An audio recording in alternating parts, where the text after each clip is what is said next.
This is Dan, and we are back with episode 2 of our Snowpiercer season 2 review. This episode was called Smolder to Life. Yeah. It sounds weird because I actually checked, and the French title is Le Retour de la Guerre Froide, which sounds way better. Cold so War. We should have just said that. Yeah, we're going Russia versus the US now. We're going all the way back to that.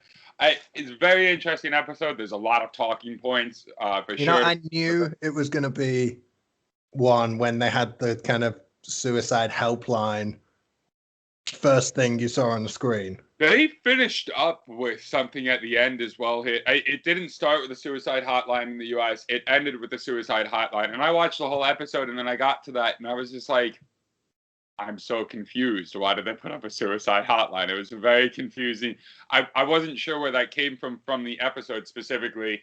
But, you know, I guess that's the US. We're always looking out for people nowadays, mental health. Well, we'll get into it, but I'm actually surprised they kind of went there because, you know, in the times we live in, I've seen a lot of articles recently, and I've had a lot of conversations with people about mental health at the moment. And it's funny because I've talked to a few people this week, and I think everyone's struggling a little bit, some more than others. And I think we find that obviously people are in different situations. If you maybe lost your job, and there's obviously a huge stress that comes with that. I think as well, to a lesser extent, people who are still working are just burned out. They've been working for a year with hardly any rest, and that's kind of tough as well. And then also, I feel that there's really no outlet to relax. Like, especially where I live, you can't go to a museum, you can't go to a football game, you can't go to a restaurant, like all those things, you can't go to the cinema. All those things you would do to relax, you really can't do. And, you know, of course, going running, and it's not warm enough to go and sit in a park and have a picnic with friends or anything. So, like, okay, you can do some running, you can do some working out, you can watch some Netflix, but you run out of things eventually. Yeah, you know, I guess that must be what it is for, because there's nothing in the episode that necessarily points me to being like, oh, this episode needed a suicide prevention hotline thing at the end of it. I watch another show, and you know, it's a reality show, and some guy left because he was feeling overwhelmed, and they put something up about like mental health, and I was like, oh, that I understand the connection to. This I didn't really understand the connection to. But you know, I think it's important to address. It's really like, you know, especially over here in the U.S., it's a big I want to call it like a hot button topic right now. You know, if you mention mental health and all the rest of it. You know, all the podcasts you know that I listen to, there's BetterHelp, and then there's Headspace or whatever, and those are like the two big like psychologist apps right now, and that's like a real big thing that people are pushing right now is mental health, and like we're only just coming around to the fact that it's okay to talk about it, you know. Well, I think it's probably good that that debate's getting bigger. Yeah, I agree. I 100% agree with somebody that's, you know, sort of struggled a little bit, you know, throughout my life with, you know, talking about things and all the rest of it. I think it's really important that people are getting it out there, and, you know. It's especially a guy thing, I think, traditionally. Oh, yeah, definitely. No. We're good with our feelings. We're great. I don't know what you're talking about. Right. So let's get into this recap a little bit. There's some really big predictions that you had last week that have come true. I actually want to go back to something because I want to go through a quote. A great man once said this. Boy. And you might remember who said this. And this great man said, "You don't give a character a name unless you have big plans for them." Rest in peace, Kevin. Rest in peace, Kevin. It's so sad. There goes my big prediction. And also, I was completely wrong about him not being a make weight for Melanie. I was like, there's no way they trade him. Well, that's exactly what happened. They traded him. Right, because that's such an advantage for Snowpiercer, right? Melanie, like, designed the thing, like designed the ship, well, the train, and she kind of knows the whole ins and outs of it. Ran it for years, and yeah, it struck me that didn't really seem like a kind of fair trade. But we saw that kind of fairly on in the episode, because we saw a couple of things like we We saw a promotion. Till is now the trained detective. Right, instead of being a breaker. Yeah, and I think that was only done sort of out of necessity. She didn't really want it, as we saw. She's sort of traumatized by everything that's going on currently. As I mentioned to you, I'm rewatching season 1 right now. And her girlfriend has kind of disappeared as well. Yeah, I haven't got. There's some things that like I'm sort of unclear on that are getting cleared up through this rewatching season 1. Okay. But she is like the most traumatic out of all of the storylines in it. So now here she is in season 2, episode 2, and she's just like shaking. Maybe that's what the mental health is for. She's like, I've seen too much blood. I think was her exact line. Yeah, like a PTSD kind of thing. Yeah, exactly. And that's when Leighton was just like, we need you now. You are the trained detective. And it was sort of for her to get around some parameters as well. And she leans on her muscle at some point in the episode. And she said, well, Leighton made me the trained detective, which is also interesting because when your prediction came right, and we had the little face-to-face, even though it was at a distance between Leighton and Mr. Wilford.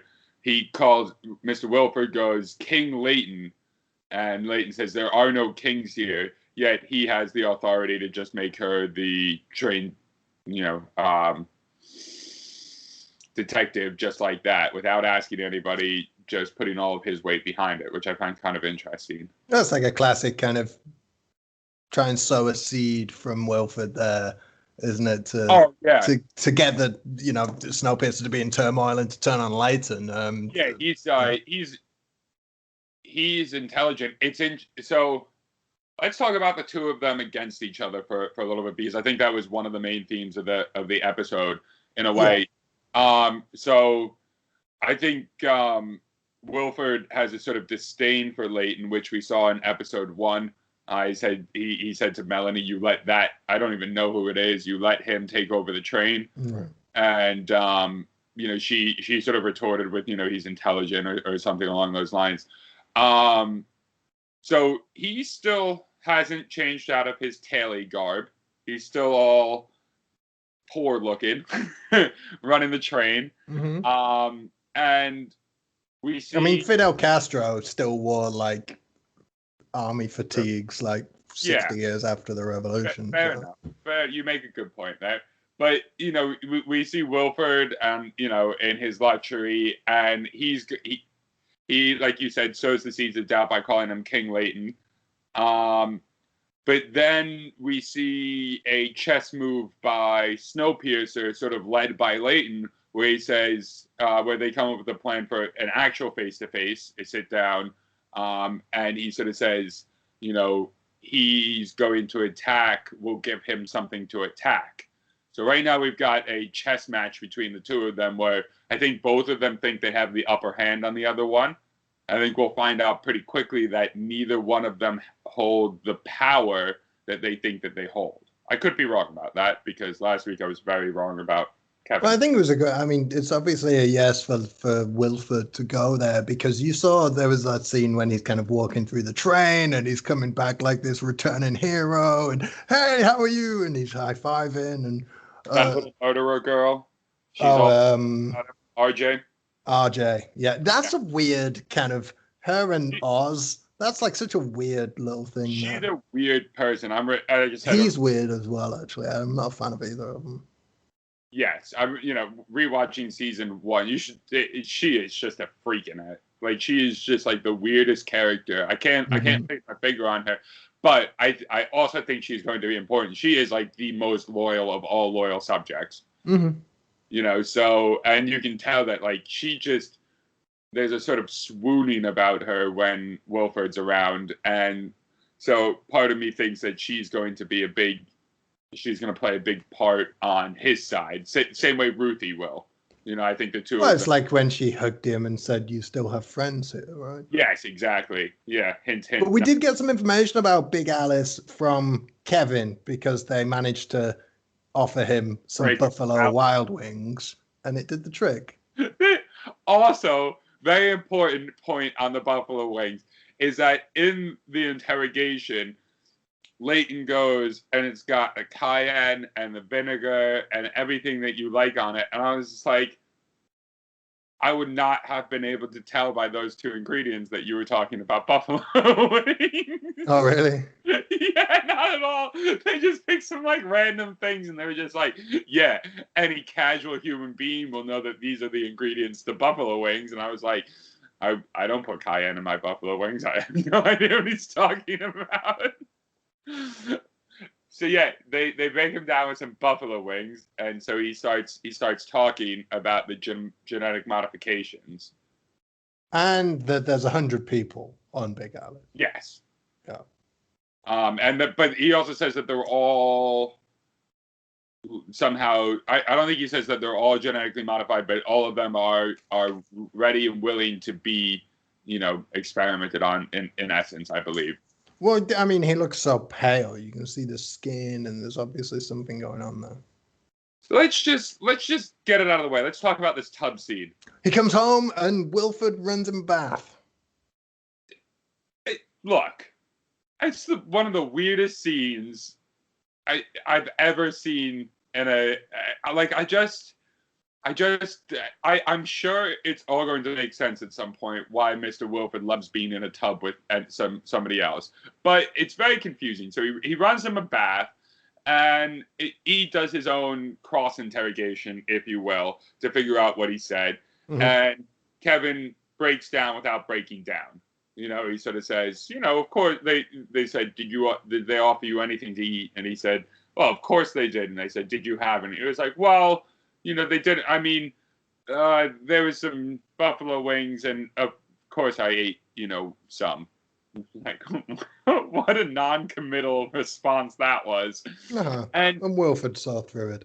Right. They didn't even have to ask any other questions. They just knew that he was dead. So he's sitting in a bathtub currently, and Mr. Wilford also strips down and gets. Yeah, I didn't really get that. Like, I think that scene could have been done without him getting in. Like, he could have just been next to him. And yeah, that was weird. Into the bathtub and hands him a straight razor. And Kevin is such a loyal subject that instead of taking the straight razor to the naked man across from him and just slicing, he could have started with the Achilles if he wanted to. Mm-hmm. He could have killed Wilford. Instead, he begrudgingly slices his own wrist. So I guess maybe that's a suicide prevention thing. But I think maybe we're seeing a theme with the mentality of hospitality, because Ruth kind of displays similar, kind of disciple tendencies. Yeah. So now Wilford's sitting in a bathtub that's slowly filling with the blood of a dying man. Mm-hmm. And then his dog comes up and just has a quick little sample of the... Yeah.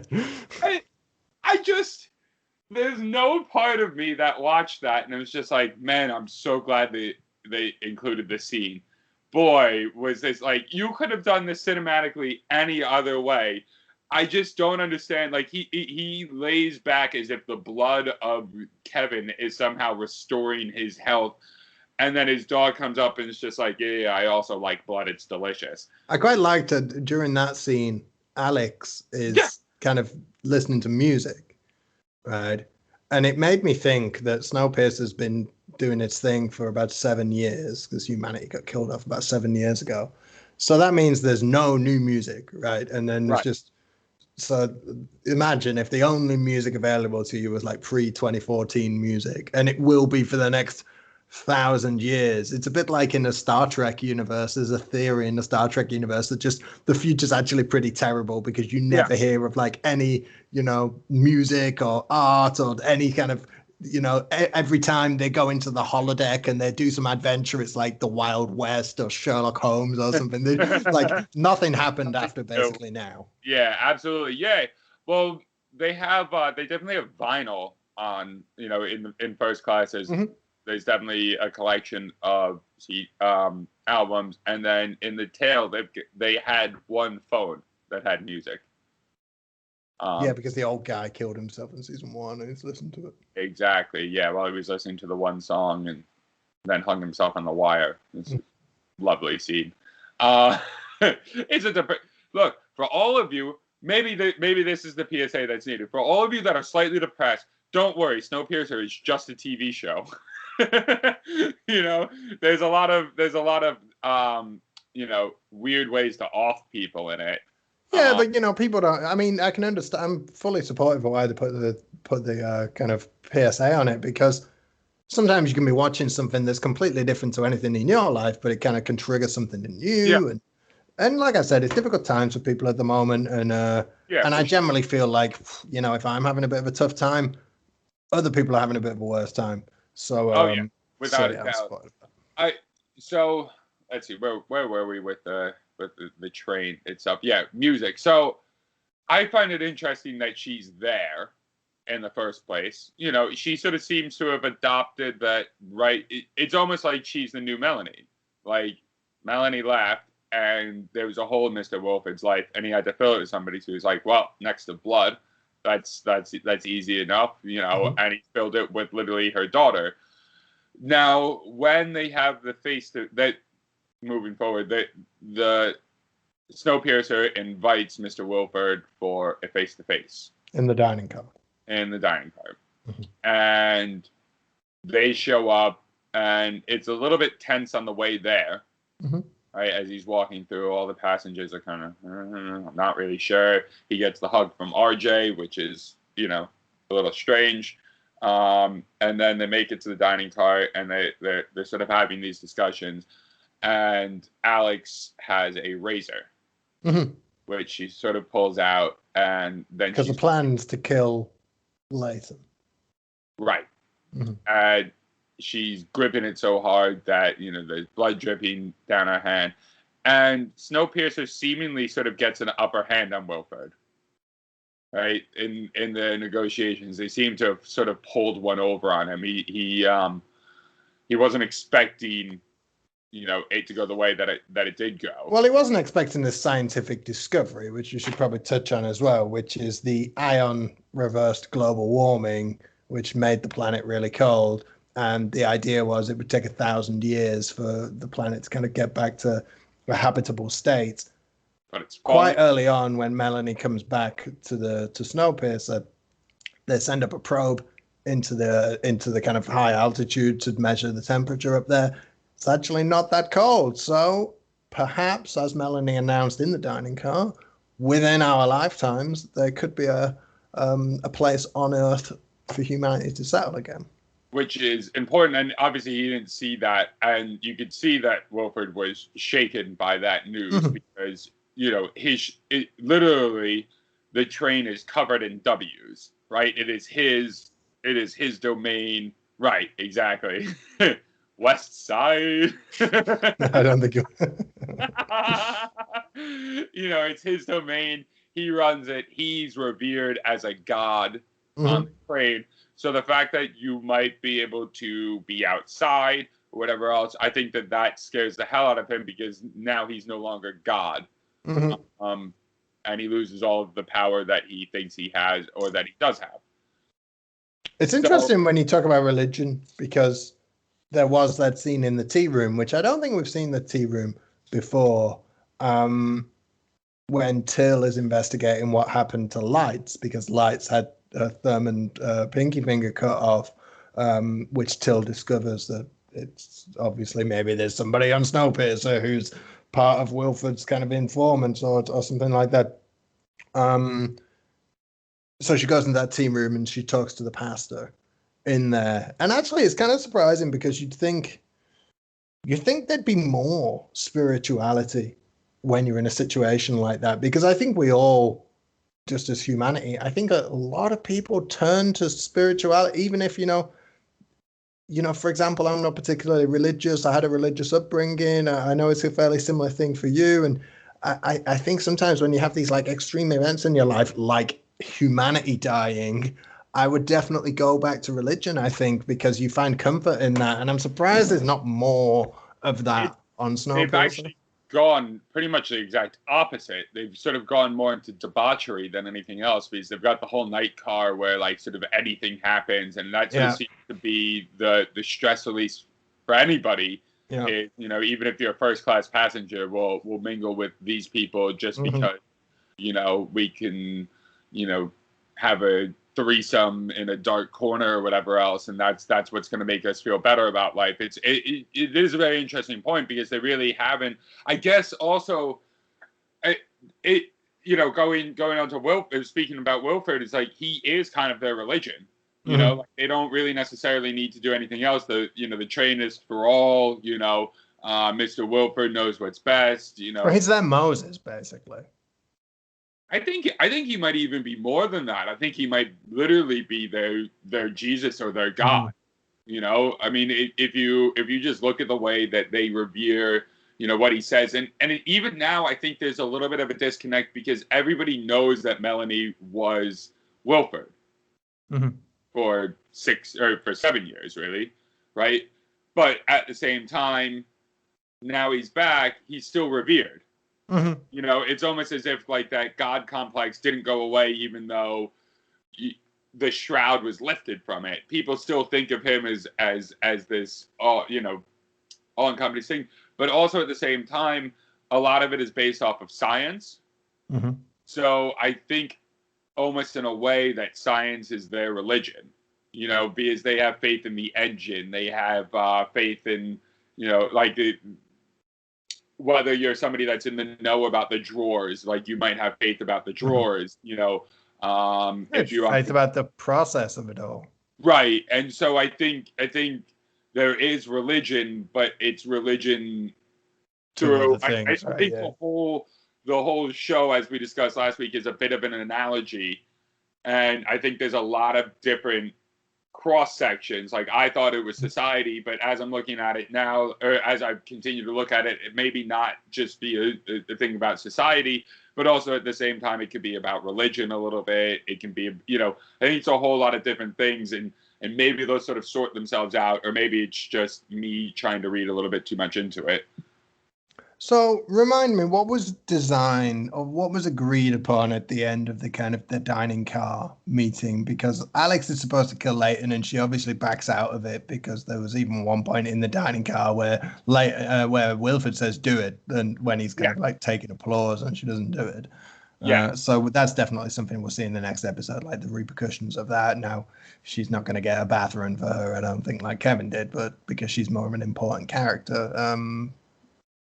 And because the angles of shooting a 16-year-old girl naked in a tub would be impossible for TNT. Yeah, true. So, basically what happens at the end of that scene is that Wilford's way of sort of getting back at the surprise attack is saying, well, there's only one person. So this is the thing. So we need someone to go to a research station and stay there, right? And he knows that Melanie is the only person. So he feels betrayed by her because he knows that she took the sample, knows that she got it analyzed, which, somehow, some way. And I think that that's also going to come back on Alex in the next episode. But then also, there's just this ultimate betrayal again that he feels, and just the blindsiding of it. So you can see his gears working a little bit as he's sitting there, and he's just like, you know what? This is how I'm gonna get one back. There's only one person, and he says this. He stands up and he goes, "There's only one person, that can do this, and it's Melanie Cavill." And basically, they've already gone past the station, the scientific station. Right. So they're gonna have to reverse and go back to it. Which just wait and go around again. That's a whole year. No, they do 2.7 revolutions a year, right? It's in the opening credits. I saw it. Yeah, well, there you go. You see, I literally saw one revolution. Oh yeah, that's right, because they've done like 35 revolutions and it's 7 years. Yeah. I guess I didn't do the math on that one. I was just, but I think they're going to go backwards because they've just passed it. So I think that that's what they're going to do. And she's agreed that she will stay there and research by herself. Okay. That's interesting. So now we're going to have a breaking off. I don't think she'll do it alone. I think there has to be somebody. And my prediction is that she's going to be there with Alex. Yeah, that sounds like a good prediction, actually. right? And so now we've got the story arc.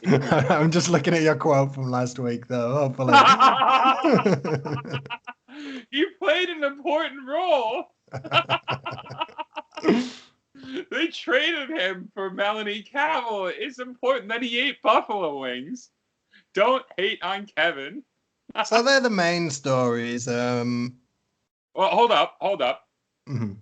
We haven't finished yet with the main story. Josie shows up again. Right. Yeah. So she's complete now. This actually is what spurred me on to rewatching season. So she 1. got frozen in that interrogation room, right? I don't remember. I was going to ask you. So why was she so frostbitten? She was frozen in that interrogation room when she was being interrogated by Melanie, I think. Okay. I didn't remember it, which is why I was going back to watch them. I haven't gotten that far yet. So Josie is Leighton's ex, yeah. Or sort of. I don't know how to explain the relationship because he's got two relationships on the train. He's got his baby mama, who he's in love with. Zara, that's his ex-wife. Right, and she moved up to third class. Yeah. So when she left, he formed an affinity with Josie. Right, which Zara knew was going to happen. Mm-hmm. But then when he was doing his investigation in season 1, they had a few moments, and Zara's now pregnant. Mm-hmm. So, but now Josie's back, and Zara wanted to kill her. Awkward. Right? Zara wanted to kill her. She nearly did because she spiked her drip. Right? And then she had a whole issue with like it. A Lady Macbeth moment. And right. She went back and she changed the IV back to the actual IV solution, to the, saline solution of whatever the heck it is that they were giving. So now here we have Josie completely covered toe to head in frostbite. And she's alive and her eyes are moving, but she's probably in some sort of severe pain. And there's obviously some secrets that she can divulge or some information. And Leighton's obviously very motivated because one of the final scenes was him kind of running to the hospital room to see her. But also, you remember that doctor couple have that goop. Yeah, this is going to come back, right?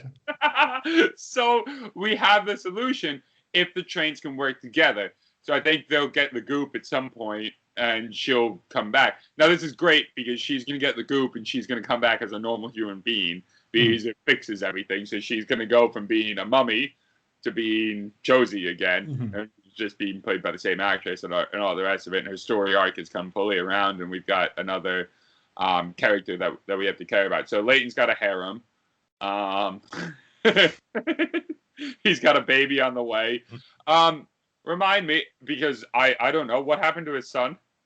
I don't remember. Yeah, he's disappeared. Right? I don't know where he is. Was he?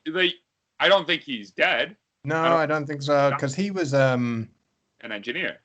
Yeah, he was in the front of the train. He kind of saved it at the end of season 1, right? There was some thing when he was gonna go too fast or off the rails or something. Yeah. He did something about it. I don't know where he is now. So yeah, we've got Leighton's missing son. Is that his son, or is it like just a boy he kind of took under his wing? No, it's his son. It's his actual son. Yeah, with Zara, I believe. Right. Okay. Right. That's their first child. They came under the train. So this I completely forgot. It's so funny, like the little things you forget. Taylor's got on the train from a revolution, right? Like they don't have tickets, and the reason why they don't have tickets is because they attacked to get on the train. I'd completely forgotten that until I watched episode 1 again. And I was like, all right, that makes a little bit more sense. It's so funny, the little things that you forget.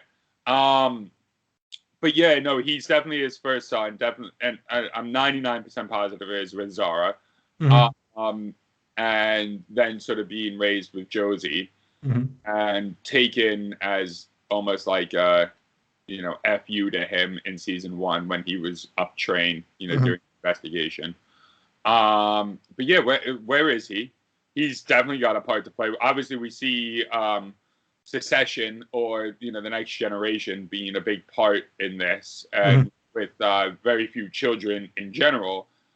I think that the Next Generation is an important piece to the whole, to everything. So I'm interested to see what happens with that. Layton's storyline is so tumultuous. Mm-hmm. I mean, I think we're going to see obviously some stress about that and his kind of relationships with these women. I think we're going to start seeing more of Audrey as well, who is the night car boss.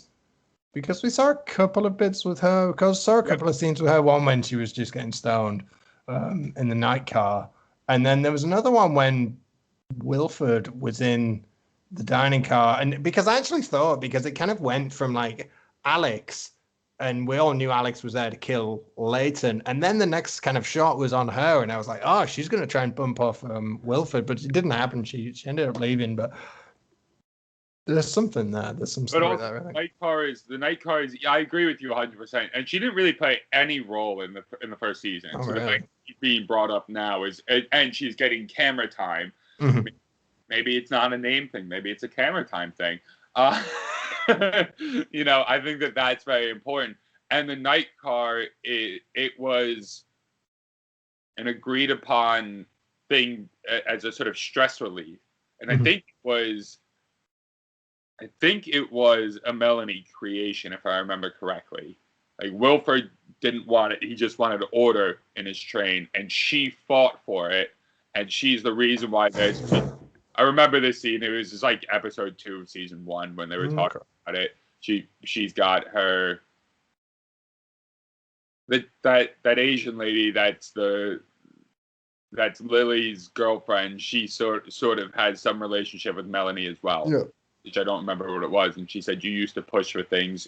There's like that second bar. It's like the sushi bar kind of that we've only seen a couple of times in season 1. I love that sushi bar. They had that great scene of like them cleaning the fish and pretend you thinking that it was human flesh. There's nothing better than that. Uh-huh. There's some weird scenes in this season.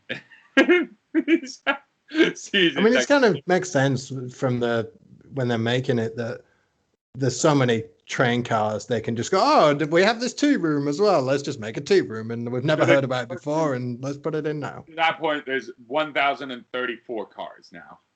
With the 40 from Big Alice. Yeah, that's where they sort of started. I think they just started the episode and sort of said that. So it's 1,034 with Big Alice. So to your point, of course they can. They can create any of the cars that they want because, I'm going through season 1 and they're talking about these certain cars, and I'm like, we're still about 600 cars short here. Like, there's still a lot of cars that we don't know about. So they could just continue. But a lot of them are just boring, residential cars. But the residential cars, there's probably 100 first-class passengers. So there's probably 20 to, let's call it 25 to 35 first-class cabins. Mm-hmm. You still got plenty. In terms of like sleeping arrangements, the other ones, they're less so. The only ones that get their own car are first class. So second class doesn't even get their own car. There's probably more like sleepers, on a trip. It's not that bad because you saw Till's Asian girlfriend has one, and the doctor had one because Leighton and Josie were hiding in the doctor's one, right? And it's pretty big. Yeah. Okay. Well, I guess but it's not the full car. Yeah, but it's going to take up quite a few cars. Yeah, that's fair enough. And then you've got all the botany ones, all the ones where they had the cows, the school. No cows, they froze. Yeah. That's where I left off, is the cow freezing and dying. Like, oh man, no meat. There's some things, to get to our point from last week about them introducing a lot of storylines and not finishing them. There's a lot of things that, like, they have no meat, right? They have no meat. All the cows froze and died. No, but they got, like, chickens and stuff. But where? In another car that we'll see when they... Oh, yeah, we had another car. No, but that was, like, it was like that was their butcher section, with those cars, and she even said they went to get a chicken at the start of episode 1, season 2. Oh, okay. Well, there you go. Shows for Wilford, because he had that shopping list, remember? So yeah, they've got animals. That's right. Yeah. Okay. Yeah. They just don't. Okay, so they just don't tie up everything, and I don't pay enough attention. We've clearly just gone down on there. There is also some kind of. I mean, one of the side stories was there's now some like drug hustle going on the train. You've got the cleaner, the kingpin, and they're swapping books for drugs. Yeah, that was an interesting one. I never thought I'd see the day where I'd be swapping Encyclopedia Britannica for books. Nothing like a name drop of something that was popular in the 80s, right? Encyclopedia Britannica. Like, solid. I remember seeing those on my bookshelf, you know? Yeah, I've not seen one for a while. Yeah, everybody has a phone now. Why would you need an encyclopedia? And then... that is definitely the interesting thing. So because I know you've got things to do, so let's predict. Let's see what we think about what's coming up. I very specifically did not watch the preview going forward. So good. Yeah, this way my judgment was not clouded by anything. Mm-hmm. So I think next episode we see a struggle with Melanie leaving the train to do research. And when I say struggle, I mean, who does she bring with her? Wilford, I think, has some sort of ace up his sleeve about how to make it more difficult to live outside or make her life more difficult. Because I think he wants to sort of cut off the snake's head now. Mm-hmm. And Leighton is one of the heads, and the other head is definitely Melanie. So I think try and pull something fast. But my prediction, like I said before, is that Alex somehow ends up outside with Melanie at the research lab. I actually think that's not going to happen in the next episode. I think the next episode might be a little bit of almost a consolidation episode, and I don't know if we're going to see big conflict between the two parts of the train. I think we're going to look. Here's a couple of predictions. One, I think the main story is going to surround Leighton, Josie, and Zara, and that kind of how that's working, and that's going to be the main story. I think you're also going to have that secondary story of this W sign and who's mutilating people on Snowpiercer. I think that's going to be. So I think it's going to be kind of the later story, and then Till's probably going to be that second part. Yeah, maybe there's some foundation work done for this planned research station stay, but I'm not too sure. I don't know if we're going to see kind of fireworks and big actions in the next episode. So I think I agree with you that they've got to develop that storyline, and I think the storyline between Leighton and Josie and Zara is going to be important. I think that somehow ties in with the night car manager. Yeah, maybe a little bit with Ruth as well. I mean, Melanie kind of mentioned you need Ruth on your side. Maybe, I don't know, maybe something right. What I mean is it might be one of those episodes where we're kind of dotting around secondary characters and kind of building up their story a little bit. Yeah, I don't necessarily disagree with that. I think they need to build up the story for. I think that she leaves next episode because I don't think that they big that up, and then the next episode they're like, we're gonna fill in time, and next episode, guess what's gonna happen? And you're like, dude, we knew this was gonna happen. Like I just don't see that as a viable thing for them. I think she goes, and I think the episode is based around preparations to that, but then they develop these other stories on the side. So I think because you have to develop the train stories, otherwise all we're going to care about is Melanie leaving the train. Mm-hmm. So I agree with you that there's going to be something with the W sign and cutting off fingers and all the rest of it. There's going to be enough of a break in the case and all the rest of it that people are going to care enough to at least get into it. I think so. We discussed last week that the other breaker, we thought he had died. He didn't die, right? Her partner. Oz, yeah. Yeah, is that his name? Osweiler. He's called Osweiler. Yeah. So I think somehow they form a partnership again going forward, and he's an interesting character because he's both an asshole and also kind of not an asshole. And so he's one of those ones that like they've developed enough that you have feelings about him, and I think that they need to bring him back in. And I think that that's done through the investigation. She somehow takes him on as a second in command. And he's a rat as well. He'll sell anyone out. So yeah. Yeah, for sure. So I think that that's where we're at in the next episode. It's interesting because just to circle back to a point that I had written down and I just never got to really quickly is that at the beginning with the whole introduction, Melanie says, this is Alex's train and these are her revolutions. And immediately I thought to myself, oh, great, this episode's going to be shown under the eyes of Alex. And then immediately I realized that there's too many storylines for that to happen. So it was almost like a weird throwaway line where they're like, now this is your new narrator. And then you're just like, there is no narrator to this. So I don't know why she necessarily said it. And the episode definitely wasn't about Alex. So I'm not exactly sure what that line means. I feel like it has to have some sort of importance to the season. All right, good. We will be back next week to see if you were right and I was right and probably how we were wrong. I'm going to be realistic. With my batting average so far, I'm probably going to be right. If you're a betting person out there, make sure you put down good money on whatever. Right, yeah. Get ready for that. Just the most obnoxious bat flip when you get the prediction right next week. I'm just going to show up like Jose Bautista. All right, everybody, stay in touch. We'll be back next week.